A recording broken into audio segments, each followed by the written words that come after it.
बिस्मिल्लाहिर्रहमानिर्रहीम। आज हम करेंगे एक्सरसाइज 2.2 का थर्ड वाला part. Find the value of x in each of the following log x 64 is equal to 3। इस पूरी एक्सरसाइज में यही फार्मूला यूज़ हो रहा है। ठीक है, अब आपको ये वाली फॉर्म गिवन है, आपने इस फॉर्म को यूज़ करके एक्स की वैल्यू फाइंड करनी है। ठीक है, यहाँ पे सबसे पहले log x 64 is equal to 3 आ रहा है। इसका मतलब है यहाँ पे बी की वैल्यू है x.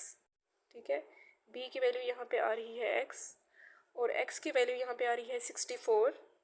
x is equal to 64 और y की वैल्यू आ रही है 3। ठीक है, यहाँ पे आपने इसको कंपेयर करके चेक करना है।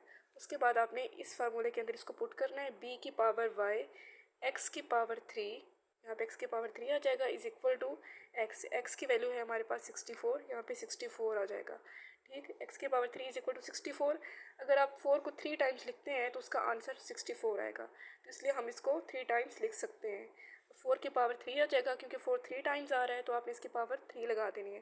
Taking cube root on both side, दोनों तरफ से हम क्यूब रूट लेंगे। क्यूब रूट लेने के बाद ये 3 से कैंसिल हो जाएगा, यहाँ पे x की वैल्यू 4 आ जाएगी। इस तरीके से हमने x की वैल्यू यहाँ पे फाइंड कर ली है। क्वेश्चन नंबर 2 है log 5 into 1 is equal to x।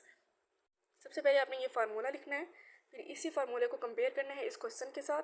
यहाँ पे b की वैल्यू क्या होगी 5, b इज़ इक्वल टू 5 और x की वैल्यू यहाँ पे 1 है, x is equal to 1 and y की वैल्यू यहाँ पे आ रही है x, y is equal to x आ जाएगा। फिर आपने इस फार्मूले के अंदर इंसर्ट करना है b की पावर y, b है यहाँ पे 5 की पावर y की वैल्यू है x, 5 की power x is equal to x की वैल्यू है 1, तो वो यहाँ पे आपने 1 लिख देना है।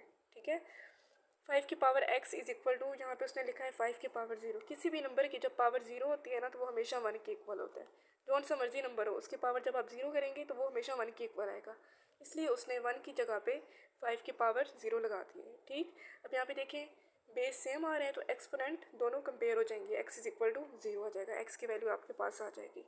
क्वेश्चन नंबर 3 है log x 8 is equal to 1। पहले हम वही फार्मूला लिखेंगे, उसके बाद इसको इसके साथ कंपेयर करेंगे। b की वैल्यू यहाँ पे आ रही है x, b is equal to x, यहाँ पे देखें b की वैल्यू आ रही है x और x की वैल्यू आ रही है 8, x इज़ इक्वल टू 8 और y की वैल्यू आ रही है 1।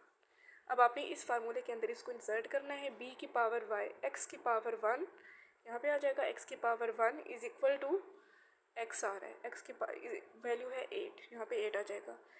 इसकी पावर 1, इसका मतलब इसको हमने 1 टाइम ही लिखना है, वो ऑलरेडी ये लिखा हुआ है, तो इसको आपने 1 रिमूव कर देना, x इज़ इक्वल टू 8 आ जाएगा।